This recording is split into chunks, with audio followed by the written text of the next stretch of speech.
चला हवा येऊ द्या आणि 4x4 यांसारख्या कार्यक्रमांमधून महाराष्ट्रातील घराघरात पोचलेले विनोदी अभिनेते म्हणजे भाऊ कदम. टाइमपास, हाफ तिकीट, जाऊ द्या ना बाळासाहेब, बॉईज, पांडू यांसारख्या अनेक चित्रपटात ते झळकले आहेत. प्रत्येक कलाकारांच्या वैयक्तिक आयुष्याबद्दल सर्व रसिक प्रेक्षकांना कुतूहल असते. भाऊ कदमसुद्धा ह्याला अपवाद नाहीत. त्यांची पत्नी कोण आहे, मुली काय करतात हे जाणून घेण्याची सर्वांना खूप उत्सुकता असते. भाऊंप्रमाणेच त्यांची लेक मृण्मयी कदम ही देखील सोशल मीडियावर खूप पॉप्युलर आहे.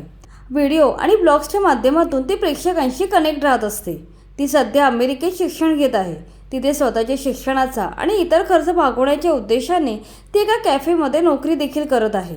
यावर एका युजरने विचारले होते की बाप एवढा कमवतोय, मग तुला कॅफेमध्ये वेटर म्हणून काम करण्याची काय गरज. यावर मृण्मयीने ठामपणे उत्तर दिले. ती म्हणाली की मला स्वतःच्या पायावर उभे राहायचे आहे आणि म्हणूनच मी काम करत आहे.